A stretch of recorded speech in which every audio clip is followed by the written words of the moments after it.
All right, we are at 1:45, which I believe is the start time, and one of my key responsibilities as moderator is to keep us on time. So, and I take my duties very seriously. So welcome everybody. My name is Grant Martin. I am the coordinator for the Canadian Shelter Transformation Network, and I'm quite honored to be the moderator for today's session. So welcome everybody. If you are in the room looking for working towards shelter inclusive policies in Canada, you're in the right place, so welcome. If that's not what you were looking for, you're welcome to stay too. Yes. Especially the walk that you probably had to take all the way down from the dining room hall to here, so you definitely got your steps in. So before we get started, I just want to begin by acknowledging that this year's conference on ending homelessness is taking place on unceded Indigenous lands. And, the Ganangihaga Nation is recognized as the custodians of the lands and waters on which we gather today. And Jojage, Montreal, is historically known as a gathering place for many nations.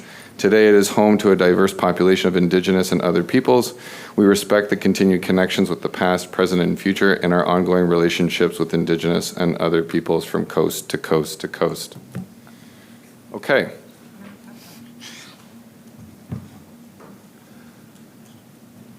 Sorry, you have to see me put on my Shoppers Drug Mart special readers, because I'm at that age now.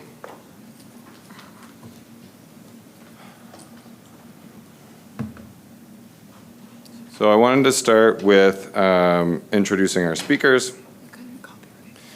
So they've been kind enough to provide brief bios for me. So first, joining us to my left is Christiane Cummins, who currently works as a supervisor in housing client services in the Peel region in Ontario. Her team of program analysts and her oversee the service contracts that they have with shelter providers to operate the emergency shelters for youth, adults, and families in Peel, along with their medical shelter bed program. Beside her is Allison Mackey, who is a housing specialist on the client services team with Peel Region, supporting strategic and operational priorities across the homelessness and housing system. Her work focuses on policy development, program oversight, and advancing initiatives that strengthen service delivery and client outcomes. She leads and contributes to projects that enhance accountability, coordination, evidence-based decision-making, including policy updates, performance reporting, and stakeholder engagement to improve how homelessness services are delivered across the region. To their left is I'll start with Caitlin Bransford, who is a proud mother of 2 daughters and will be celebrating 7 years in recovery this December. Her journey has inspired in her a deep passion for helping and understanding others. She brings compassion, empathy, and lived experience to everything she does, offering hope and encouragement to those around her. Caitlin believes in the power of kindness, resilience, and leading with heart. And then beside Caitlin is Jesse Wegenast. Close. Perfect. Wegenast? Perfect. Close enough. Okay. Is the founder and executive director of Sparrow Community Care Society. In addition to coordinating Abbotsford's extreme weather response, Jesse created BC's first shelter dedicated to older adults experiencing homelessness. His work developing creative, community-driven solutions for seniors and other vulnerable populations has made Sparrow a model of compassionate, effective response across British Columbia. And at the end is Anne Rochelle, also known as A.R. Boulanger, who is a lawyer and policy analyst at the HIV Legal Network, where she leads work on immigration, housing, and health. She coordinates national projects aimed at improving shelter accessibility for people who use drugs, advancing health rights in prisons, and reforming discriminatory immigration laws. Her work focuses on promoting equity and access to care for marginalized communities across Canada. So with that, I'll pass it over to the speakers.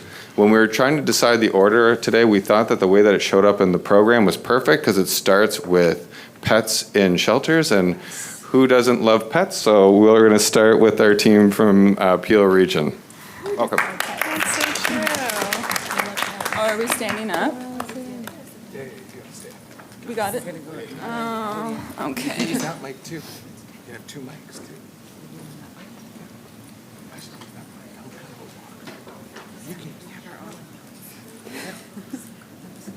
You can use this to click. Or you can just use the arrows. Someone else stands on stage, Do you want me to click? Yeah, go ahead. Oh, gosh. Okay. Is the wheels of history. It's working? Okay, yeah. Okay.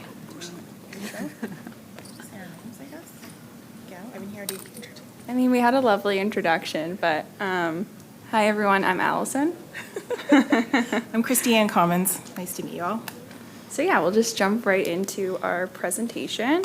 So it's going to cover these 8 main areas, and I know you can all see them on the screen. So we'll discuss why this matters. We'll provide context on the significance of pets for people experiencing homelessness. Then we'll review the local need and research evidence that highlights the benefits of pet ownership. We'll walk through Peel's pet shelter policy and how we've applied it operationally. And then we'll also cover how we've aligned overflow shelter policies and our shelter standards. We'll go over some lessons learned, some common concerns, and then at the end we'll go over our pilot goals and expanding our pet inclusive access across Peel. Okay, so approximately 1 in 4 individuals experiencing homelessness in Canada have a pet and won't come into shelter without their pet. Pets provide structure and responsibility, helping owners maintain routines and purpose. Peel has a no turn-away policy to access shelters, and our pet pilot supports this low barrier philosophy. Can you switch this? Sorry. Yeah. Got you? I can't do 2 things at No, once. you're good. It's all good. So in Peel, we use motels that we call overflow when our shelters are at capacity. The pet-friendly overflow operations began in May of 2024 with pets accommodated at 2 of our motels, Motel 6 Brampton and Motel 6 Argentia in Mississauga. Both motels are owned by the same person, and he graciously allowed us to bring pets into the motel. Many of the households that were placed there came from encampments, and they had pets while they were in the encampments, so we were able to support them to come in with their pet. At that time, though, we had no formal pet policy, so we brought people in and pets before there was a policy. And staff quickly developed an overflow handbook that included basic pet guidelines to manage the new reality of being indoors. These guidelines also supported staff. Because shelters were not equipped to accept pets, many clients with animals remained in overflow a lot longer, highlighting the urgent need for a formal, consistent pet policy across the system. As of September of 2025, there were 41 households with a total of 62 pets staying in our overflow motels. And our pilot in 2 shelters, 1 for adults and 1 for families, began October 6th of this year. Excellent. Yeah, sorry. So if you're homeless and have a pet, you don't have a lot of choices with what to do with your pet if you want to access shelter. Many will remain outdoors in any type of weather, which is harmful for both the person and the pet. Individuals will flat out refuse to come inside if it means being separated from their pet. The separation can cause emotional distress and worsen mental health challenges. The lack of pet-friendly shelters perpetuates longer homelessness and a strain on emergency services. Okay, so I'm just going to go over in more detail a bit about what the research is saying about this issue. So research shows that between 11 and 25% of people experiencing homelessness have pets. So most often this is dogs and cats, and this includes youth, women, vulnerably housed people across both Canada and the US. So for many, their pets are their primary source of comfort and companionship. So having a pet really provides structure, it helps maintain routines, and it gives a sense of purpose, which supports stability and emotional well-being for this population. Studies also show that pet ownership can help reduce and also improve mental health. Despite these benefits, of course, as we see, there remains a major systematic gap. So very few shelters are pet inclusive. meaning that many individuals are sometimes forced to choose between coming indoors or staying outside with their pets. And most do choose their pets, which can extend their time on the streets and increase risks to health and safety. So this is the gap that our pilot in Peel is working to close. So really trying to develop some consistent trauma-informed policies that really allow people to access shelters without having to leave their pets behind. Okay, so when we talk about the human-animal bond, we're really talking about an emotional connection that can be really life-changing for this group. So for many clients, their pets, like I said, provide purpose, and in many cases, we do see individuals who put their pets before their own. So that includes that piece about staying on the streets, but also even sharing food, budgeting for pet care, finding free or low-cost vet services to make sure that their animals are okay before themselves. This research also really reinforces what we see in practice. So this bond offers emotional stability, as I mentioned, and it gives people something to care for beyond themselves. So recognizing this bond, I think, is one of the reasons Peel's policy was designed the way that it is. It's to keep people and their pets together safely and to acknowledge that these relationships play a crucial role in someone's journey to stability as well as housing. Oh, there you go. So as previously mentioned, our pet-friendly shelter policy aligns with Peel's no turn away policy. We've implemented 4 individual rooms at Cawthra Shelter, which is for adults, and 4 rooms at Surveyor Shelters, which is for families. For this pilot, we started with transitioning one household with 1 pet into each room, and we started with cats and dogs only. Right now in our motels, we have 2 bunnies, a chinchilla, 3 birds, and the rest are cats and dogs. So many people owning more than 1 pet. We consider our policy to be a living document. Excuse me. So we've rolled it out in this pilot with 4 rooms at 2 shelters, and we meet with shelter staff bi-weekly to gather their feedback, review if there are any gaps. Then we'll provide monthly updates as needed. So for example, as I mentioned, this started October 6th, and we've already had 1 individual who left the shelter without their dog. Our research with the municipal and provincial animal services laid out our timeline for when to call them if a pet has been abandoned. But when the shelter staff called, they received a lot of pushback from both of those agencies. Sorry, I touched my screen. So eventually the owner did come back and next steps were taken. And this week, my team is contacting both of those agencies just to review our previous discussions, which really contributed to our policy, and to find out if it's consistent across the board, if it depends on the bylaw officer, so that we can really tighten that up.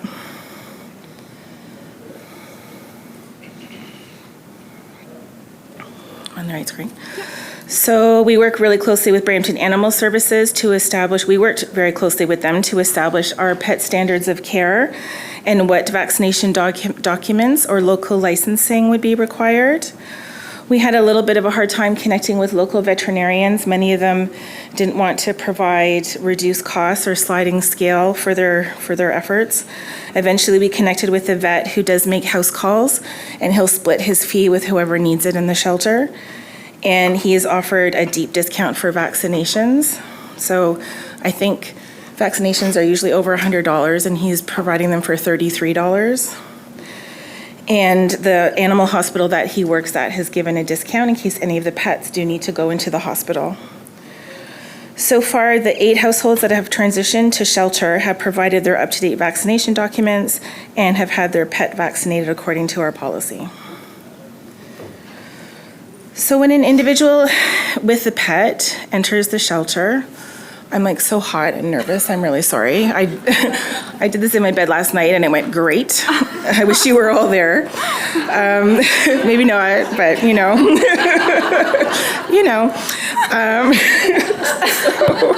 Okay, now I'm gonna get hotter. So when an individual enters our shelter with a pet, they sign a rights and responsibility document detailing that they are responsible for all matters related to their pet. New intake forms were also created for non-pet owners to make them aware that they may see animals on site and what the expectations are of them as a non-pet owner.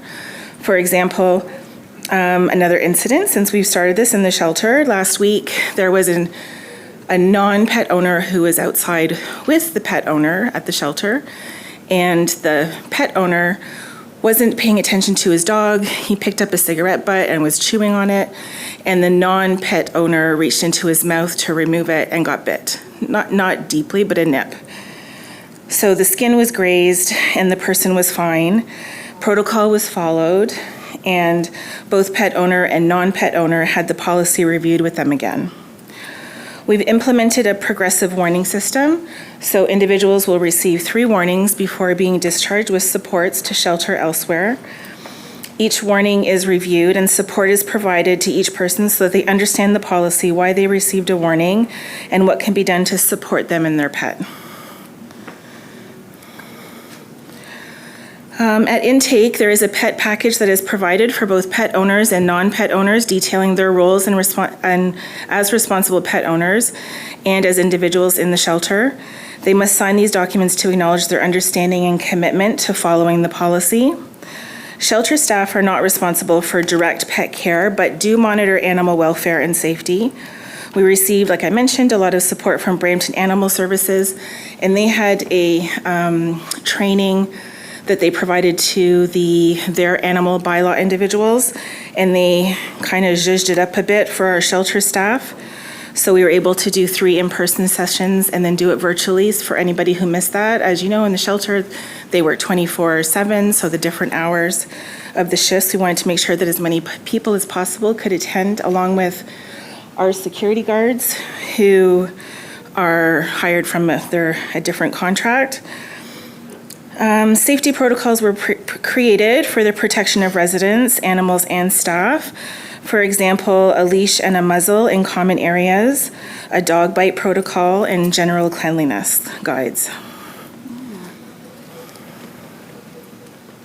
Okay, great. Yeah, so now I'm gonna go over emergency and welfare standards. Woo! Okay, so one of the key components of Peel's pet policy is ensuring that animal welfare and client safety are always protected. So I know that was kind of mentioned in one of your examples, Christiane. So each client who enters with a pet completes what we call an animal care plan. So this kind of outlines who will take responsibility for the pet if the owner is hospitalized or needs to leave temporarily or is unable to care for the animal. So again, it ensures that no pet is left without a plan in place. As we mentioned earlier, we have worked closely with Brampton Animal Services as well as PAWS to develop clear procedures for cases of neglect, abandonment, or even in the death of an animal. So in these cases, partners are contacted immediately and staff follow a step-by-step process. So this process, as of, I guess it was October 6th, as we mentioned, is now part of our daily operations. So every team member is aware of their role if welfare concerns arise. So another important part of maintaining safety and consistency is the requirement that clients cannot acquire or adopt new pets while staying in the shelter. This really helps with staff to kind of manage care expectations and keep the environment really stable. Okay, so to ensure that pets are safely and equitably accommodated, Peel shelters maintain a stock of essential supplies. So if someone arrives without pet food or basic supplies, they receive an emergency supply with the expectation that they'll purchase their own moving forward. So both shelters now have pet waste receptacles near the assigned dog areas, and rooms are equipped with, all the essentials. So crates, mats, litter boxes, and bowls for food and water. These supplies have been provided through some funding from both program budgets as well as community donations, which is really awesome. So as mentioned, all dog owners are provided with a 4-foot leash. This was recommended by Animal Brampton Services. This is really to ensure that safety piece and that control, and dogs also must be muzzled in the common areas at shelters. We've also partnered with a mobile vet, which I think Christiane mentioned earlier. So it's really great because they provide us vaccinations at a discounted cost. And then Brampton Animal Services has really helped with supporting for licensing and behavior support.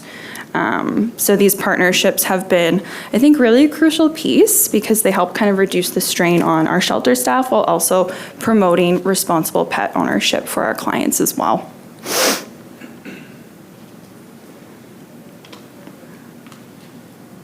Okay, so talking about the policy gap, because as we mentioned in the beginning, we did not have a formal policy in place. So previously, we identified a gap in our overflow locations. So many clients were staying in motels where shelters were at capacity. So initially, pets were allowed in these motels based on only guidelines in the overflow handbook. So since the pilot began last month, we have implemented a consistent pet policy across both the overflow motels and our 2 shelters. So this really ensures that clients and their pets receive the same standards of care. So that would include what we mentioned, so rules with vaccination, leashing, supervision, responsible pet ownership. We've also been bringing overflow policies in line with our shelter standards, which has been really important. It really helps people get access to housing without being separated from their pets, and it just makes things really clear for staff, helps with that animal welfare piece, and it can help with a smooth transition to stable housing for individuals and families. Oh, that's you. We have 2 minutes left. Oh. So even though we've been saying this officially started October 6th, we've had pets in our motels for over a year, so it just wasn't a formal policy. Yeah. I don't want you to think that I'm up here talking about something that we just started a couple weeks ago, because we've been doing it for over a year. So shelter staff initially expressed hesitation, that's a mild word, about accommodating pets, as many had signed up to work with people, not their animals. To address this, the comprehensive pet policy training and Q&A sessions were implemented in collaboration with their unions, ensuring staff were informed, prepared, and supported before policy rollout. We really took the time to engage with our shelter staff to get their opinions, to get all of their feedback, hear how scared they were to have dogs in the shelter, come up with solutions with them. We really wanted to collaborate and not just have us dictate what we wanted. So we worked really hard at engaging in those conversations, and they've paid off. Early on, a few dog bite incidents did occur at the motels with security guards and a few clients. So after staff training and standardized intake procedures, the team could better assess pet behavior and recognize when incidents were not due to pet aggression, but environmental stressors, and often people-related. Some clients began acquiring additional pets or selling puppies and kittens at the motels, underscoring the need for clear policies. I know we're probably done, so just quickly, these are some of the benefits, which we've probably already gone over. So I'll just let you read that slide. Some common concerns versus reality. I'll just read through this. Is that okay? Quickly, can I do that? Yeah, go for it. So people experiencing homelessness can't care for their pets, but what we know is that owners provide exceptional care, often feeding their pets before themselves and ensuring that their well-being comes first. Pets are unsafe in shelters. Our policy ensures vaccination, leashing, and owner responsibility. Shelters will be overburdened by pet care. We have our structured policies, partnerships, and donations mitigate costs. If anybody's thinking of doing this, I can give you a contact for Amazon. They will give you skids of stuff. People with pets can't afford to care for them. Pet ownership is an emotional and stabilizing choice. People have the right to companionship and consistently prioritize their animals' needs. So looking ahead, we will continue to implement and monitor the policy at the motels and both shelters. We'll be gathering data on the number of households who have pets, their length of stay, if having a pet contributes to them being in shelter longer. We know it's going to be difficult for them to find landlord-friendly, pet-friendly landlords. And then the reasons for discharge, such as transitioning to stable housing. And our goal is to expand the pet-inclusive model to the other shelter locations in Peel. And we're pretty much just done because we ran out of time. Thank you. But thank you.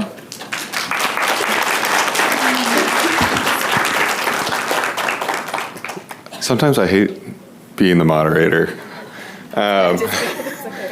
Thank you so much for that. And I really like the piece you talk about, like, why is this important? Part of it is, like, if we're trying to figure out how to be as low barrier as possible, is how do we find ways to accommodate pets? Because the reality is if people aren't finding their ways into shelters who need access to our shelters, then we don't have the ability to work with them to get rehoused, right? And so I always tell people, like, as difficult as it is to probably make some of these changes in your shelter, you're going to be more successful in changing your shelters to meet the needs of your clients, right, than you are to expect your clients to just change and do things like give up their people and their pets and their property. Up next is Jesse and, oh my God, I already forgot. Caitlin from Sparrow from Abbotsford to talk about working with older adults in shelter. You got it. All right. In 2016, I went to go buy myself some beer one evening, and outside was this guy, Mario. I'd known Mario for probably like 7-8 years. Every town has a Mario equivalent. He's a guy, he's like, oh, are we pulling it up? Nice. Who likes the logo? Let's see if we can get that going. Who likes that guy clapped first, so you can give him a hoodie. So every town has a Mario. Mario is in his like early 60s. He's a French-Canadian guy. He often like stacks up his buggy and that it looks like it kind of came out of like a Dr. Seuss book, just the way it's kind of all akimbo. Lovely guy. And I hadn't seen him in a little bit. And I was coming out of the liquor store and he was collecting cans there. And I said, Mario, where have you been? It was probably like January or something like that. And Mario had been in the hospital for probably the previous like 3 weeks or something. And what had happened to Mario was he lived outside, he was homeless, and he had gone into one of our extreme weather shelters. Sparrow operates in Abbotsford, BC. We're in the Fraser Valley, very temperate climate. Okay, so he had, during one of our cold spells, it had been cold and wet, and he had found his way into one of our extreme weather shelters. He stayed there for maybe a week or 10 days or however long it was open during that stint. And then his camp had gotten cleared out at some point during this time by our municipality, and he moved back outside. He had nothing available to him, and he got super sick, and he got pleural pneumonia, and he went into the hospital where he stayed for weeks in an acute unit. Does this sound familiar to anybody? Yes, it's such a stupid way of doing things. It's so exceedingly stupid. And I was really struck by that stupidity. And I thought to myself, maybe we can do something, because we saw this all the time. Older people who are outside in the winter and they go into extreme weather shelters and then they end up in hospital and they probably have like 2 stays in acute care beds, admitted every winter. And I was probably like 27 or 28, and I thought, surely we can do something. So at the time, BC Housing, which is our provincial funding body for shelters, I had some contacts there, but we weren't like a BC Housing funded organization or anything like that. And I kind of went searching for some money to open a shelter that would be open every night through the winter, specifically for older adults. And it was such a pittance of, like, such a paltry sum of money that we ended up getting to run this thing, that I think being exclusive to older adults was something that nobody really paid that much attention to. But let me tell you, it was awesome. It worked so well. What happens is when you bring in like a grown adult who's much calmer than me, and like me on meth, which is what a lot of people, like a lot of, people in their 20s and 30s, maybe early 40s in the shelter who are on stimulants, and you take someone who's, 58, 59, who's put on not highway miles, like city miles on their body. So they actually code as much older than maybe their age would suggest. You take that person and you put them in that high stress environment, and they engage in high stress behaviors, right? Your use of stimulants goes up because you need to kind of stay awake, you need to stay alert, you're competing with these young guns. And what we found is that when people came into our shelter and it was calmer and there was a bit more of a culture of ease, of peace, of relaxation, that a lot of people self-reported their use drops by like 60, 70%. You become a maintenance user instead of a survival user if you're addicted to a narcotic coming in. You get there's like this stabilization period where like people gain 30 pounds within their first 2 or 3 months of staying with us, and it's kind of cute, people get their sweatpants on, their cheeks start filling out, and we just saw great outcomes right out the gate. And then we closed down in April like everybody else, and all these people went outside and got sick, but less sick because it wasn't winter. Over time, we were able to, through, and not really through anything other than persistence and enthusiasm, we were able to secure some funding. So now we operate 24 hours a day, 7 days a week. We're doing some renos for accessibility upgrades and renovating our bathrooms. And we have 25 in our shelter now, and we're going up to 30 beds. Your community should have an older adult shelter. You should have an older adult shelter, and I'll tell you why. What we have at our shelter, whereas at many shelters, the things that you're dealing with more persistent behavior issues, you're dealing with issues of violence, you're dealing with property destruction, you're managing more overdoses. It's quite a tense and chaotic environment even at the best of times. With older adults, it's calmer, but the issues, the health concerns that they face are actually very different.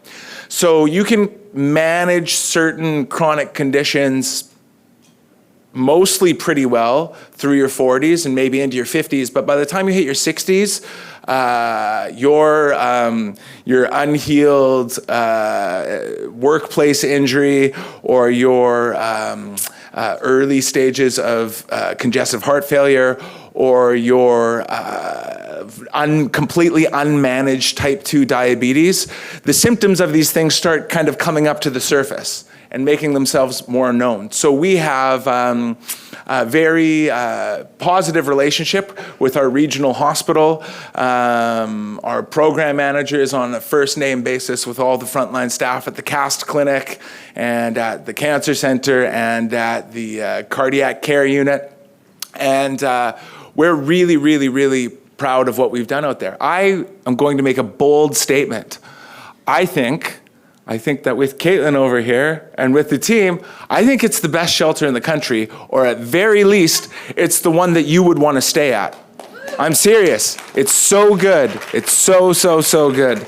And I know, and there's people from Abbotsford in this room, so you can tell me that I'm full of shit if you would like to.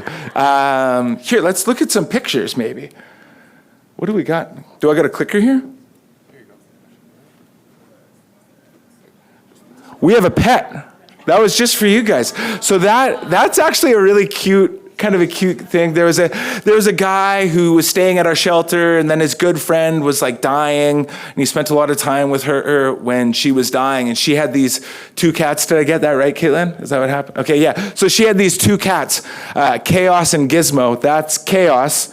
And Chaos, so that side of Chaos was that she was completely like void of fur on one side, because the place that she was in was not the healthiest environment for human or cat. So even, and she's an older gal herself. So even her, when she came in, she kind of like put on some weight, fur grew back, it's really nice. It's really nice. So, but she does a lot of sitting, so I included the action shot of Chaos as well. We have a garden. So this gentleman here, Greg, he works for us at Sparrow. He was actually part of the first cohort of people who came into the shelter many years ago. He would stay with us over winter, and now he works for us. He's going to be part of our extreme weather response team. And there he is doing some weeding of this beautiful garden that we have. So we have probably the most overmanaged garden in Western Canada because people really like it. And so we grow sunflowers and zinnias and dahlias and marigolds and all kinds of stuff there. That's Greg. Oh, there's Caitlin. Caitlin's going to talk to you later. So we have, I was telling these guys before, we actually have like surplus. We have a surplus of money, which you don't often hear for shelter. And the reason why is we have almost no turnover. How much, I don't know if anybody's quit or has been fired or anything in the past 2 years, I would say. I don't think anybody. The reason for that is we try and keep the wages up. We try and keep the benefits up because we know that the difference between coming to work stressed and coming to work able to not worry about it quite so much if you get a flat tire is the difference between you interacting really positively with someone coming up to you who's woken up in a sardine can, which is a shelter. You can try and make it an aquarium, but it's still a sardine can at the end of the day. And that person comes up and goes, "I need coffee." And if you're happy at your job, you can go, 2 creams, Rick? Same as usual? Can I also get you some toast? And that changes Rick's day and that changes your day. And that's what we want to do. So our shelter staff, we have 2 staff on. Yeah, you got to treat your staff good. You have to. You have to. So we have 2 staff on and they cook. They have time to cook. I remember one time we had an employee came up to me and was like, "Jesse, we got to do something. Steve is eating like 11 puddings every day." So, because we have all this kind of food that we put out. And I said, "Listen, Mike, you've worked in a shelter before." And he goes, "Yeah, I've worked in a shelter before." I said, "Did you ever care how much pudding someone was eating at your other shelter?" He was like, "No, there were people dying in the bathroom. There was they were cleaning stuff up, and I was fighting with my coworker." I was like, "Okay, so this is like an uptown problem." Which is not a problem. It's a privilege to worry about how much pudding someone is eating. And so we have good food. Oh, how we keep overhead down is that's my office. That would be right in front of that counter right there. So that also helps us kind of keep overhead low. Here's Cheyenne. He's the guy who brought the cats in. We got some pictures of him with some of the art that he does. He was happy to show it off when a photographer came a month or 2 ago. This guy here, that's Andy. Andy, he's kind of at different times, he's been kind of like the most important person in the shelter context. So Andy showed up at the shelter looking for a job every day or almost every day for weeks, trying to find me. I kind of move around a lot. I'm a little bit elusive. And one day he kind of pinned me down. He's like, I want a job. Can you please hire me? I don't really have a background in this, but I have some history of, he's been through his own journey himself, but he wasn't using it at the time or anything like that. And I said to him, and I'm kind of a hiring nihilist, which is to say, we've never posted a job. It's like all referrals, like Caitlin referred her mom to come work for us, and now Maggie works there, and Andy had heard about it through someone at a recovery group or something like that. And I said, "Okay, Andy, you can have a job, but you have to send me a resume." He goes, "Okay." And I got a phone call about 40 minutes later. He's like, "Listen, I'm not too good at computers and I'm not too good at writing, so thanks for thinking of me." And I said, "Andy, I don't care what you send me. Just send me something." He sent me a resume. To this day, I have not opened it.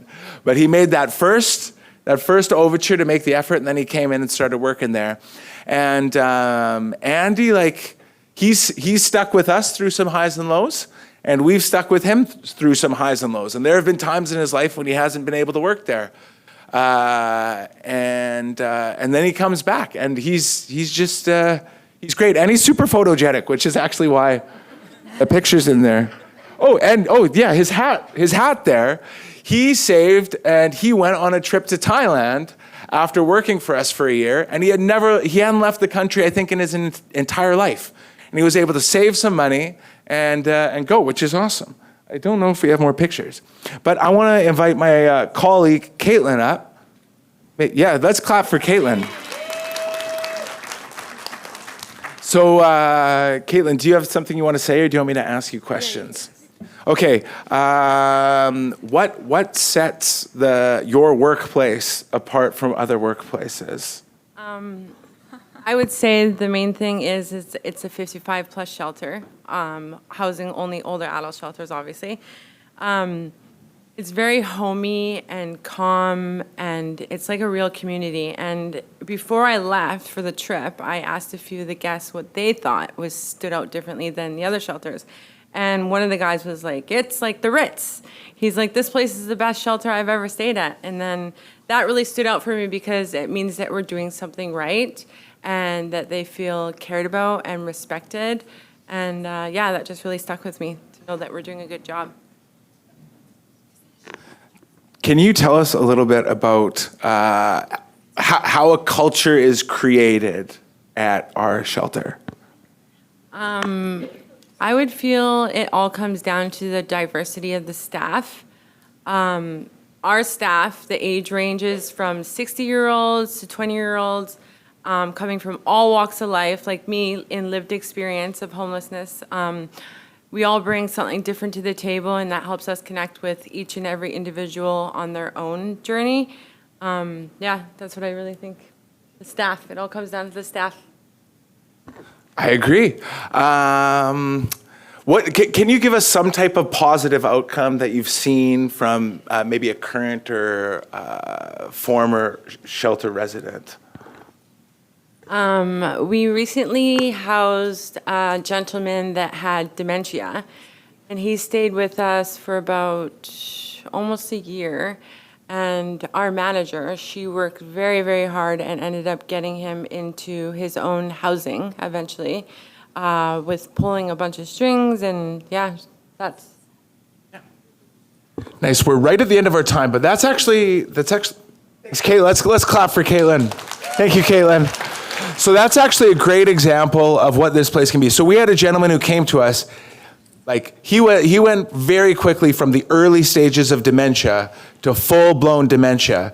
And he stayed in our shelter, and he was able to be there safely, which is quite something. Like, when you think about the amount of time and care that and just the vigilance that it takes to have someone, he was probably in his 70s, I think, with dementia, staying in a shelter environment.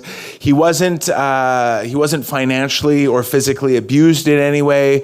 We were able to allocate the resources to help him navigate a complex system of accessing residential care.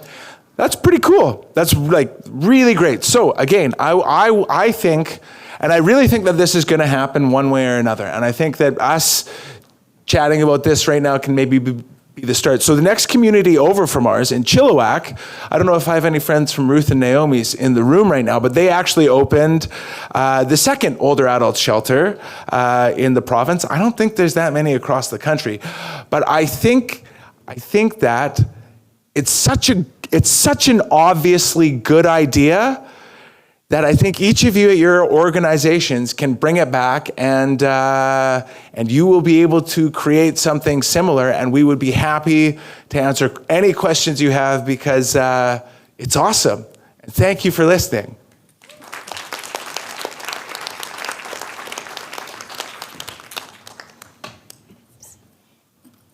Thank you to you both. Also, anybody else want to figure out how to harness or steal just a little bit of that dude's energy? Holy smokes. So I've been working in this sector for about 20 years, and for a long time, I didn't see older adults in shelter when I was doing street outreach or intensive case management in people's homes.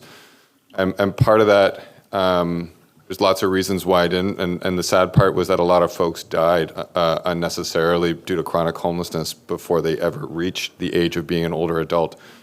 But the other was, I think we're seeing that increase of older adults in shelter on the streets because as we see, we're in the midst of not just one crisis, but layers of crises happening that's impacting all age ranges. And older adults are a very fast growing population that we're seeing experiencing homelessness for the first time.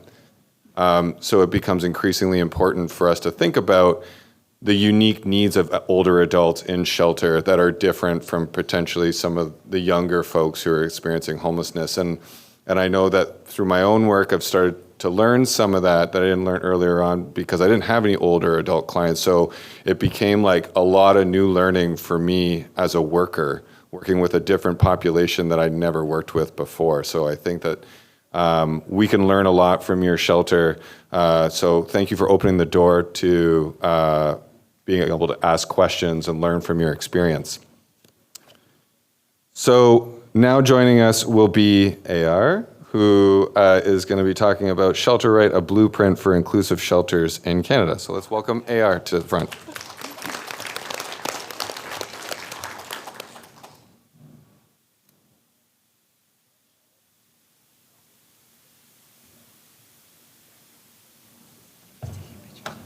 Amazing, thank you. I'm so sorry I don't have that much charisma, but I'm gonna do my best to keep you engaged. So yes, I'm AR, I'm here from the HIV Legal Network. We are a legal research and advocacy organization, so not frontline.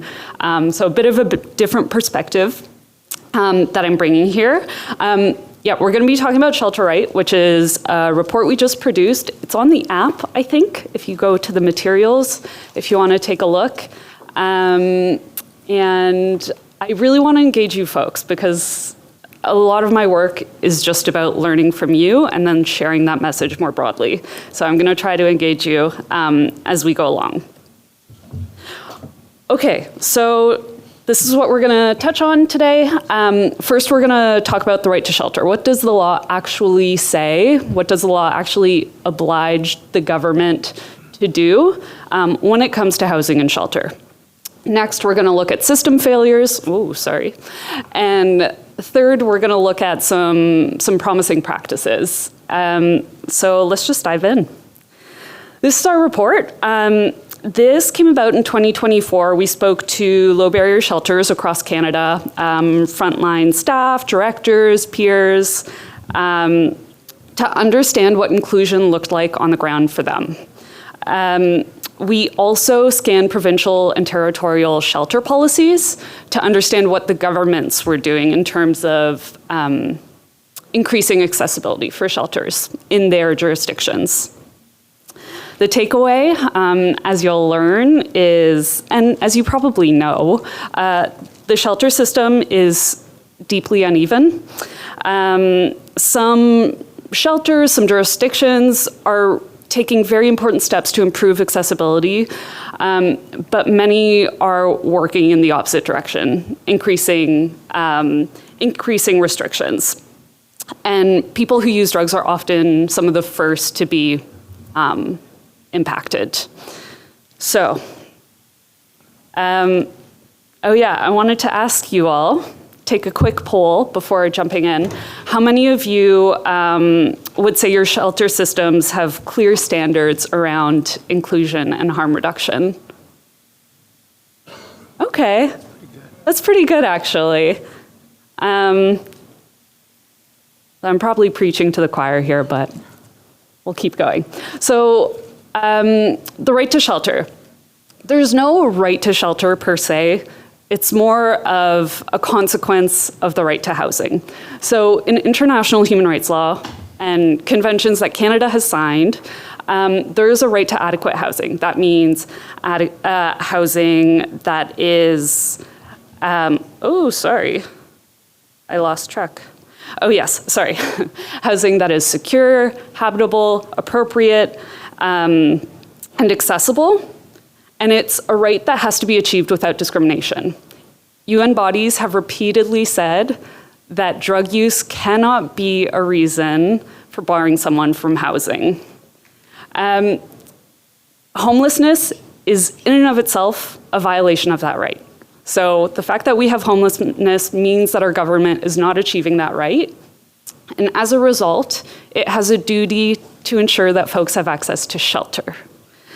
And again, that shelter has to be provided without discrimination. So again, that shelter has to be provided to folks who use drugs. It can't be arbitrarily restricted just because of someone's drug use. So that's great for the international scene. Technically, Canada's tied to that, but what does that look like in Canadian law?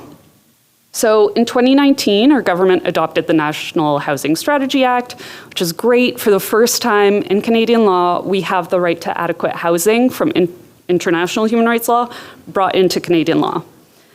The problem with that law is that it's not enforceable. So, I mean, it's great, and we espouse all these great values, whatever, but we can't really do much with it. Instead, we have to turn to the Canadian Charter of Rights and Freedom. So this applies to government actions, and courts have not said that there is a right to housing per se or a right to shelter per se, but they have made decisions that we can kind of use to construct the right to housing or the right to shelter. So we have in our charter, section 7, this is the right to life, liberty, and security of the person. And courts have confirmed that access to shelter is a necessity of life, and that interfering with an individual's ability to shelter themselves violates that right. So that actually came out of an encampment case. The government was trying to shut down or to remove the encampments. The court found you can't remove the encampments if they have literally nowhere else to go. They have a right to shelter themselves. We also have section 15 in our charter. This is the right to be free from discrimination. Again, courts have confirmed that government-imposed restrictions on harm reduction services can be discriminatory because they arbitrarily restrict access to healthcare and reinforce harmful stereotypes. And although a court hasn't said this, that reasoning can be extended to the exclusion of people from shelters based on drug use, as that drug use is being used as the reason for exclusion is likely a form of discrimination per the charter. So I have a question of more of self-reflection, and we'll get into more of a discussion later, but I just want you folks to think about how these rights are reflected in your work, how they're not reflected in your work, and how you might start to work towards addressing the gaps in recognizing those rights. Okay. Moving on to the system that we have. So when we looked across Canada, we found just a real patchwork of shelter policies. Technically, provinces and territories are the ones that are supposed to be responsible for housing shelter, but it's just like a real hodgepodge. So I wanted to ask or do a quick poll. Are you aware of your jurisdiction having any shelter policies or standards? Yeah, can I see a show of hands? All right, that's pretty good actually. So we did access to information requests across the country, and we got 5 back. So only 5 provinces and territories have shelter standards. Many municipalities have their own. Yukon doesn't have a policy per se, it enters into contracts with different shelters. So that's another story. But what we found is that Manitoba and Newfoundland alone explicitly include harm reduction as part of their policies. So they're explicitly being inclusive in their policies. BC and Ontario, they talk about accessibility, ensuring that you're accessible as possible, but they do not talk about drug use. So they're open to interpretation, not quite as strong. And then Alberta has a policy that prioritizes sobriety and recovery instead. So it's actually quite exclusive, exclusionary. And yes, as I said, other jurisdictions have other kinds of agreements, which means that what's allowed in one community might be prohibited in another. So for instance, Toronto has shelter standards that affirm the right to shelter and require the removal of barrier. They're very harm reduction focused, whereas in Edmonton, their shelter standards limit harm reduction activities to recovery-based approaches. So really, the kind of access that you're going to get, I guess, like by law or by policy, really depends on where you are in the country. Okay. And this patchwork of policies and practices creates a fractured system with blurred accountability. It's hard to hold a government accountable when they're all sort of like, well, no, the municipality's doing it, or well, no, we don't have a policy. And the impact is measurable. So it's on the screen there. But a 2021 survey found that people who use drugs were 3 times more likely to be barred from shelters than others. And in our conversations with shelter providers and review of studies, we've kind of grouped 4 main barriers. First, of course, is stigma and discrimination. There's deep-seated stigma around drug use, stereotypes about people who use drugs that are layered on top of racism, sexism, homophobia, which even if the shelter is not explicitly restricting access to certain people, it's certainly deterring folks from accessing them. The second category of barriers is around exclusionary and punitive rules. So a lot of shelters in our country have zero tolerance policies for drug use, which obviously is going to exclude a lot of people who use drugs. But there are also a lot of just very punitive rules that make it very hard for a person who uses drugs to stay in shelter. So for instance, harsh, very strict curfew rules that can be incredibly hard to follow, even if you don't use drugs. So that's another barrier. Next, we have interaction with state authorities. So we found that a lot of some shelters are very quick to call police, family policing agencies, immigration authorities, and I mean, for very obvious reasons, that puts people at risk, that puts their lives at risk, and again, it will deter folks from accessing those shelters because it can have huge implications on their lives. Finally, the last kind of cluster of barriers is around inconsistent harm reduction. And this is not so much, there's a lot of good intention among shelters to do harm reduction, but there's also a lot of misunderstanding or misconception on how to do it in a way that actually meets people and what they need. So for instance, a lot of shelters want to be accessible to folks who use drugs, but they require those people to lock their substances in a locker, which they can only access through a staff, and it's this huge hurdle that can act as a big deterrent. Also, in a lot of communities, there just isn't harm reduction. It's not funded, it's not allowed, it's not supported. So those are the main clusters of barriers. And I wanted to do another poll. Do it. So put your hand up if you've seen these barriers in your work, in your community. Yeah. Do 1 or 2 people want to chat about it? I'd be really, yes. Ontario government essentially put into effect a ban. They're making incredibly difficult detention sites. They closed the one that we had operating in the shelter.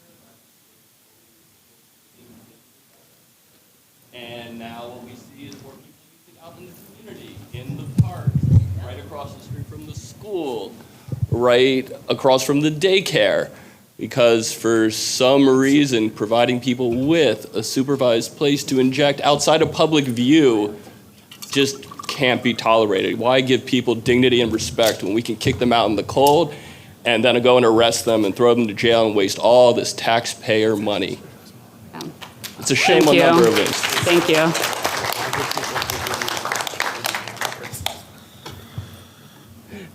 Hi there. Yeah, I'm a city councilor in Ottawa, so our supervised consumption site was actually the first one that was forced to be closed, and yeah, it's been an absolute nightmare. It's an absolute nightmare. I mean, of course, taking away the one indoor semi-private space where people could use drugs has led to a massive uptick in public drug use and public overdoses, and it's brought this issue closer to children and not farther away. But part of the issue too, our city's Auditor General did a report on supportive housing. And one of the issues, and again, I represent a deeply downtown ward, so we're kind of like the canary in the coal mine, is people with the highest needs are not getting housed. They're getting passed up over and over again because they need in-house health supports and they will not succeed in their tenancy in a typical apartment. So we're not just talking an occasional caseworker, they usually need someone in-house. And we also get into this jurisdictional garbage because the province provides the health supports, but they're not providing enough of it. So what happens is that person with the most barriers gets sicker and sicker as they're passed up time and time again, and their homelessness becomes more chronic. So it's a consistent problem. And I keep saying the number of people who are in the worst shape is probably a very small number of people. If they all receive the help they need, it would immediately improve the security in our neighborhoods. But as a city councilor, I get people writing to me wanting more cops, right? Like it's, it's brutal. Absolutely. No, sorry. Thank you so much. I'm going to continue just because time is running out, but I would love to have these chats later. But it's ironic, right? Because the policies they're enacting are meant to, they're pretending that they're doing the opposite of what they're doing. Anyways, I will move on just to make sure we get through this because I think the next part is a little more hopeful. So we spoke to, as I said, a number of shelters across the country, and we kind of clustered their practices into three main areas that to us were promising in terms of increasing accessibility. So I had a little exercise. I don't know if we have enough time to do it, but we'll give it a shot. I'm going to go through each of these, and I'm going to ask you to be devil's advocate, to try to argue the opposite of what we're saying here. And the reason I'm doing that is I often find that's the best way to both confirm where you stand on something, but also if you're gonna be having these hard conversations with folks, you're best positioned to bring them on side if you actually understand their position. So let's just jump into it. So the first cluster of practices is around being low barrier and non-punitive. So super quick, what's a devil's advocate sort of response to this? Yeah.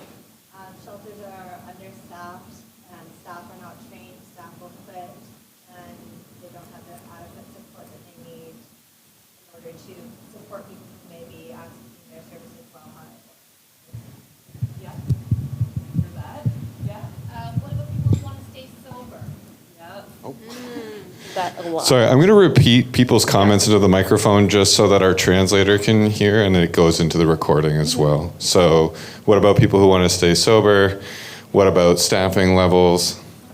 Yeah, and just training for staff and the available supports that are actually already, that they can fund within those shelters. Yeah, great points and things that I've heard repeatedly.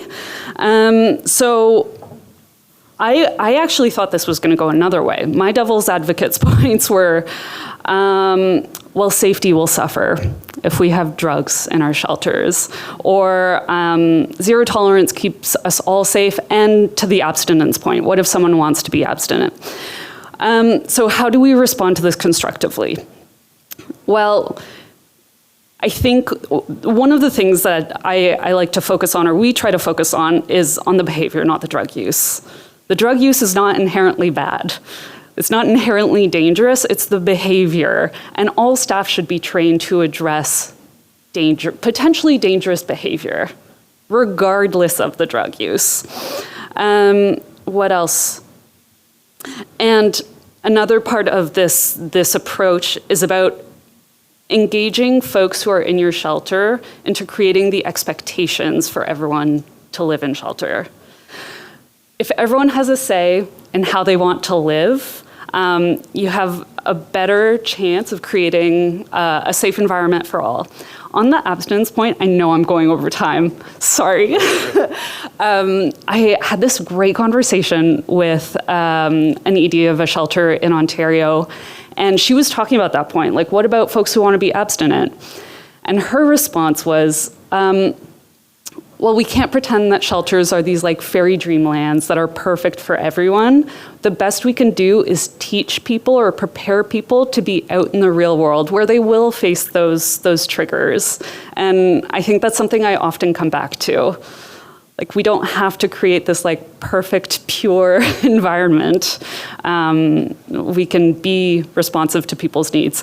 We've run out of time, so I'm just gonna race through the rest. So sorry, I should have timed this. Integrated healthcare. Devil's advocates points. That's not our mandate. We don't have the resources. Harm reduction supports or attracts drug use. How do we respond constructively?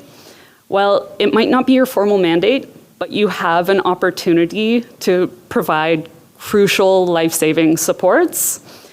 You don't have to expend your own resources. You can partner with health service providers. We see that in a lot of spaces. And the evidence is quite clear that harm reduction doesn't increase drug use, it just saves lives. Last one, creating a safe and trusting environment. The devil's advocates point is basically on all of these, like on having people with lived experience, on having gender and cultural responsive environment. I feel like what I hear most is, well, those would be great.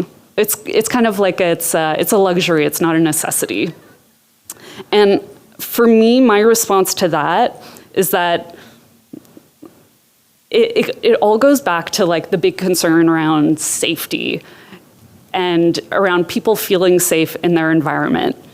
It's absolutely vital that spaces be appropriate and responsive to the needs of people so that everyone can be safer in that space. And so here are our calls to the government. I'll let you read it in our report. Thank you so much. Thanks, AR. We're now going to move into kind of the Q&A portion of today's session, but maybe we do one more round of applause for the group as a whole. Great job, everybody. And I just want to also say too, like AR, when you were chatting, I was thinking about, does anybody use like the PPC, right? Policy, practice, culture. Right, so we create policy that hopefully informs practices, and it's those practices that create the culture. And what I heard a little bit from AR there was that depending on where you go in the country, there's a different culture at different communities or different shelters. Like, has anybody ever had a client in a shelter who's ever been really frustrated because they're like, the thing that got me barred from this shelter, I was allowed to do at this other shelter? Or the services that I've come to expect at this shelter don't exist at this shelter. So potentially creates a lot of unnecessary confusion, frustration that leads to anger, which may lead to some needs for de-escalation in high-risk situations that maybe could be prevented through a lot of common understanding and common language around our standards of practice as shelter operators across the country. The other thing that I'll share is a bit of a plug. Tomorrow CSTN has an Ask Me Anything session. The room is going to be filled with shelter leaders. Shelter leaders who want to ask questions of each other, share answers about like, how do you operationalize some of this stuff that we want to do in our shelter? So great that we want to do it, but how do we turn to the what we want to do into how you actually do that? And can you share a policy? Can you tell me how you influence your staff to do certain things? How did you develop the curriculum? Who did you consult with?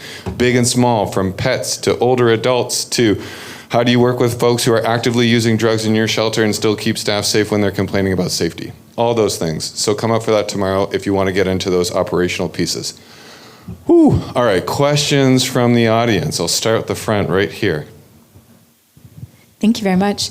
I have a question for the last presenter. I work at the Old Mission, which is it's a resource just a block over there. We have several different programs, and this hot potato between the jurisdictions of who's accountable to housing and shelter standards is something, I live with constantly.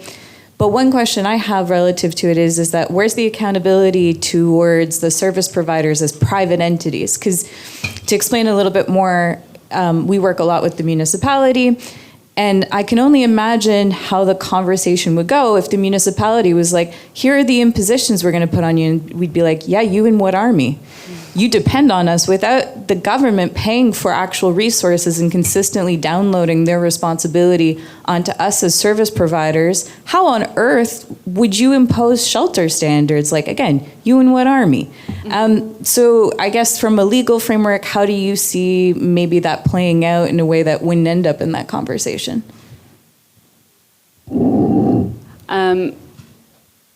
That's a very valid point. I think there are two things that come to mind. I think there are obvious concerns around having these institutions provide such important work without any kind of oversight.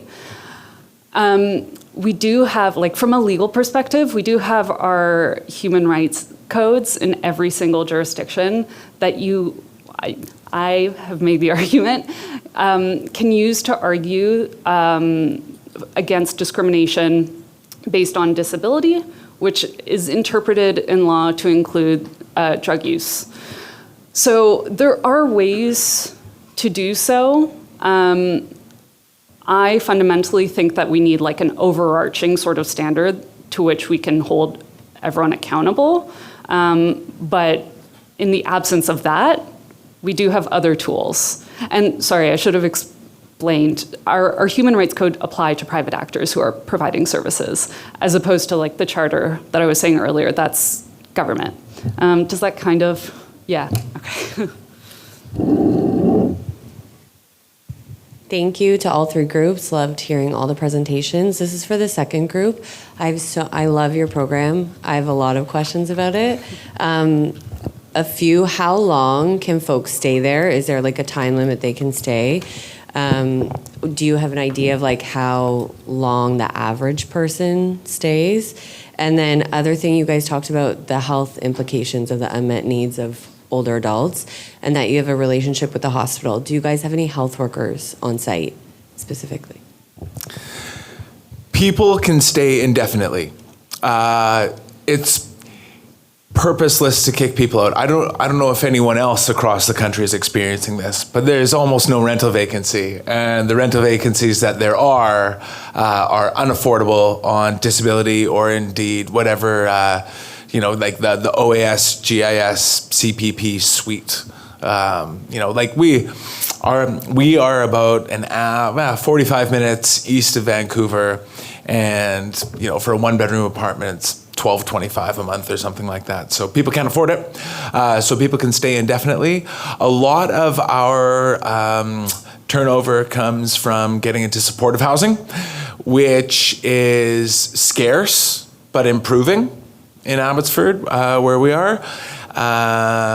And we do not have on-site health supports embedded. However, there is in BC, we have a bunch of different health authorities. Our health authority is the Fraser Health Authority.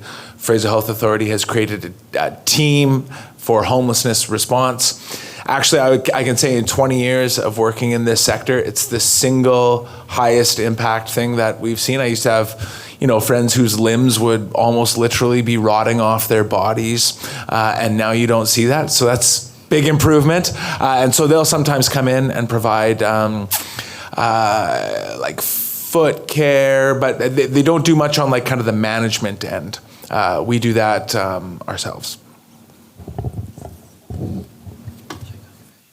Hi, thank you. I have a question about the Peel pet policy. Found it very interesting. With our shelter, we're always yet to solidify our pet policy, but it's a work in progress. But two quick questions. I'm sorry if you already mentioned this, but do all the pets have to be spayed and neutered before they come in? No, they don't. No, they don't, and that's not mandatory. No. And my second question, I found it interesting about the cannot adopt a new pet policy. One, challenge we find is breeding within some of the shelters, and then your neighbor's getting a new pet and this person's getting a new pet, does that policy also apply to non-pet owners, like once they're in, so they can't get a pet once if they are a non-pet Correct. owner? And then what do you do if they do acquire a pet in that situation? Sorry? So when we first started this in the motels, we had a family that their dog was pregnant and had 9 puppies. And all of a sudden, we had 8 other families with puppies. And the family that had the puppies was, they were making money. One person, they charged $500. Another person, they put them on a $200 payment plan till, I don't know, the puppy is a year old. So we had these discrepancies. So for the first time that happened, we couldn't do much. As we became aware of it, and the clients would let staff know that their dog or kitten, or cat was expecting, we started staff engaging with them really, really early on, getting animal services to come do welfare checks on their pets, and really start just that education piece around you can sell, but not to anybody in the motel. And at resident meetings, we would talk about it consistently. You have come in without a pet, you can't acquire a pet. So it's just constantly just reinforcing that information, that message.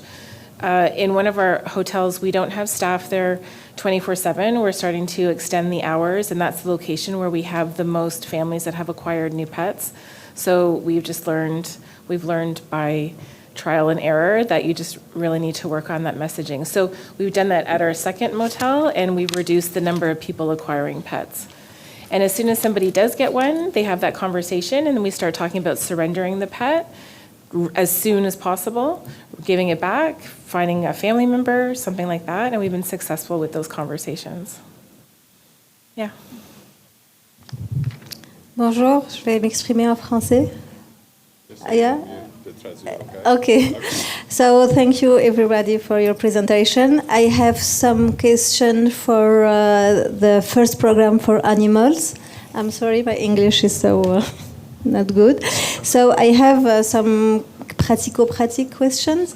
So the first one, because you speak about your partnership, so do you think that it's possible to have this kind of experience without the partner? Because il y avait la clinique vétérinaire et puis the provider of all things for pets.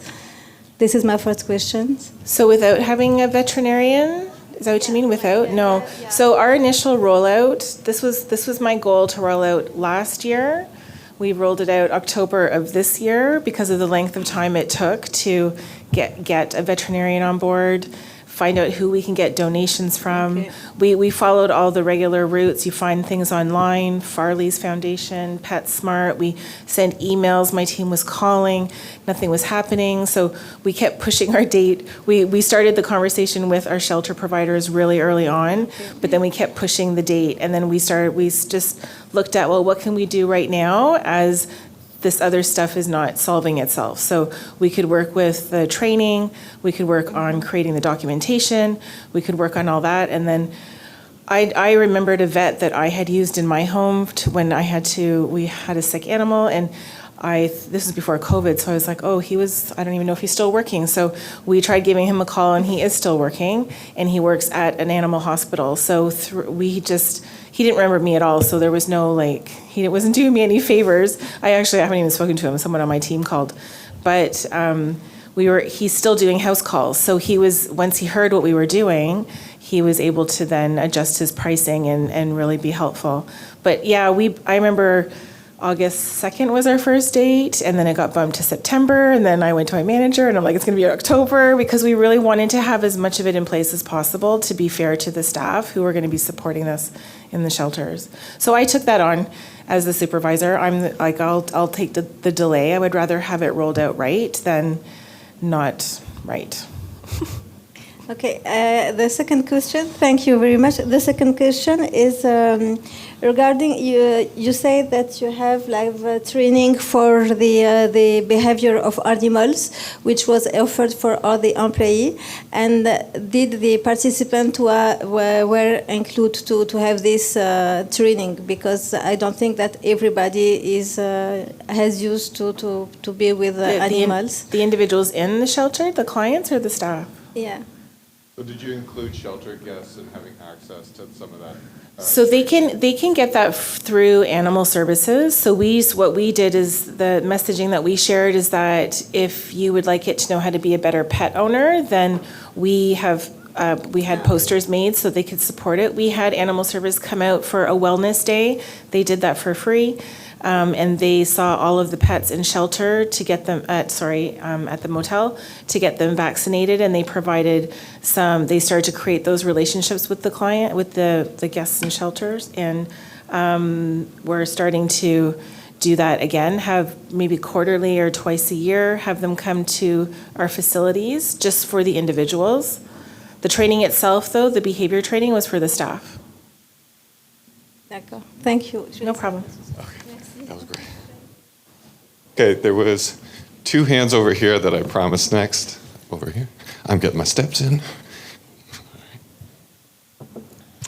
Hi, thank you. I just wanted to ask a question about the pet kind of program that you have going. So I think my thoughts are, how are you able to move people through that system? Because there are so many landlords that are cherry picking who they have, and they're very resistant to individuals and families that have pets. My fear is that it would become stagnated due to that issue. What type of thing are you doing to address that so that you can have flow through that program? So if you're in the shelter, you have your shelter housing worker, and then you do a screening to receive a regional housing support worker. And we have regional housing support workers in our shelters also. So through those kind of 2 individuals supporting you with your case management and your housing plan, they just have that as part of their pieces, where if you're going to be moving into a location, you have to make sure that it's pet friendly. We don't encourage anybody lying to your potential landlords. Technically, a landlord cannot say no to you if you have a pet, but we know that if you walk in saying I have a pet, they're going to say no, and they'll pick the person behind. So it's just really conversations around being upfront. Some people have written. I heard of a family that wrote a little note about themselves, and they had a cat, and they talked about just how they acquired their cat and how their cat supports one of their kids. And the landlord at first did not want to rent to anybody with a cat, but after reading that note, took them in and he signed a tenancy with them. So a lot of conversations, a lot of support. In our shelters, we don't have like a 90 days and then you have to leave, but you have to be engaged in your housing plan. So as long as they're engaged in that, then they can stay and work on what's best for them. It's not. I don't really have a black or white answer, there's no real. We just, we adapt. We move on. Something didn't work. We do something else. No, but what I heard from there was like lead with honesty, be upfront about a pet, work with the landlords that are pet friendly. And what I heard is a little bit of cuteness goes a long way, right? Like, look at those pictures of those kittens, how much it went over this audience. So, sell the cuteness to the landlord. There was another hand over here, I believe, somewhere. Yes. Hey, thank you to all speakers. I also work with an organization from Newfoundland, Labrador, and our guests are 55 plus. So my question is, I have about 1 million, but I'm going to condense it to 2 for Sparrow. First of all, you spoke about staff engagement and diversity. Was that intentional? And if so, how was that done? Is that hiring practices or training or a combination? It was absolutely intentional. We actually have won like a cultural diversity award for excellence in human resource practices, and it was fun. And so here's the thing, though: diversity is not just visible diversity. Like, you need diversity of age, socioeconomic backgrounds, cultural background, like diversity. And so we have, I don't know, like a lot of the people who started working there were just kind of people that I knew. And when you know a diverse group of people, and then you get kind of them referring other people from their demographics. So like in Abbotsford's a pretty conservative place, and we had, I don't even remember how the first person from like the LGBTQ2 plus community started working there. I don't remember who. It wasn't Elias, it was someone else. It was someone who had worked at another shelter and wanted to work at a shelter that was more conducive to, not being discriminated against at work. And so they heard that Sparrow was pretty good, so they applied. And now, like, it's not hard to get a job. It's harder to get a job if you're LGBTQ2 plus in our section of the world. And so you get some great staff, it's like, there's like lots of excellent people. So it's absolutely intentional, but you gotta, if you just stay open. Like we have a guy who works for us, Bookie. He's a Olubukola Oshinyemi. This is his full name. Nigerian guy.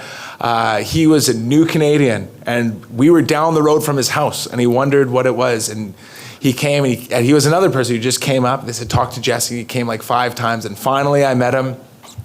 Super nice, very new Canadian. Like 3 months he'd been here or something like that. So you got to be patient to have a diverse staff, because when Bookie rolls in at 10 o'clock and his shift started at 7:30, because he's like, my new baby was crying all night, but now I got a good rest and I'm ready to work. And you're like, awesome. Okay, that's great, but there are different expectations. But if you work with that and you work with people, that's like really key. We also have we have one guy, he's 70, and he works for us. That guy can't remember, he has his own mental health challenges. He works Tuesdays and Thursdays overnight for the past 7 years. It's kind of part of his health and wellness plan for himself. That guy cannot make it to a staff meeting. He never comes to the staff meetings. And you just kind of learn to deal with it, and you just keep rolling. So that's a big part of it. But in any human service field, whether it's the cops, the nurses, the firefighters, the shelter workers, whatever it is, if you're interacting, diversity is not something nice that you do.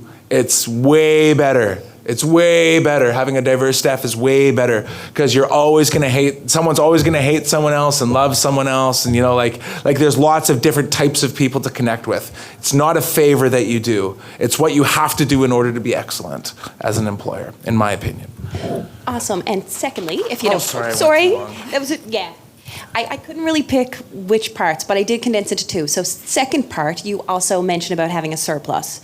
So is that, did that come from, I guess, your organization availing of multiple forms of funding, or is that like extreme budgeting? How did you make that happen? I have to be quick. Single stream of funding, turnover on your staff is extremely costly. You're paying for training shifts. You're paying for it's very costly. Keep your turnover low by keeping your existing staff in good employ, and low overhead. Low overhead. No offices. Cut that. We don't have an office. That's right. Okay, we have 2 minutes left, so we have time for one more question. So I'm going to go to our friend Christine from Alberta. Hi, everyone. Thank you so much for your presentations. I am with In From the Cold, which is the only family shelter, a family homeless shelter in Alberta. And AR, I had questions for everyone, but some of them have been answered. I wanted to ask about the Shelter Right report and how were family shelters specifically included in that? Because as a family shelter, we have older adults, we have pets, we have seniors, we have addictions and substance use issues. We see everything. So I'm just wondering, from that perspective, if you could comment about that. Yeah, I think I'm going to refer you to another one of our reports. It's called Towards Access for All. That one was focused on violence against women shelters, but we did capture a lot more shelters that that supported women with children. We didn't like specifically include that in this report. We were trying to get a range of different types of shelters, and I'm just trying to think through who we interviewed. I don't think that any in this report were specifically family focused, but regardless, Towards Access for All is another great resource.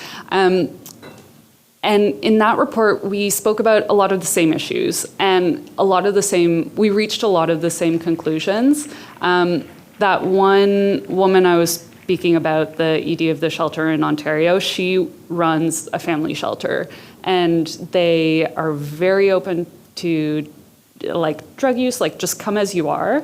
And she is the person who like taught me and a message that I've been trying to share about this framework of just like creating expectations for everyone to live together. It's not going to be perfect, but it's a reflection of our community. So anyways, it's a long-winded answer, but I think for concrete recommendations or best practices, promising practices, check out that report. Yeah. Okay, great. We are at the time. So thank you to everybody. So thank you to our presenters. Thank you for all of you for your attendance, your participation. And I'm going to guess not everybody's questions got answered. So this is the nice part, is that we're together for another couple more days. So chase these fine folks down, ask your questions. I'm sure they'll be happy to answer them. We're spending the week together. This was great. Let's do this again sometime. Thanks, everybody. Have a great day.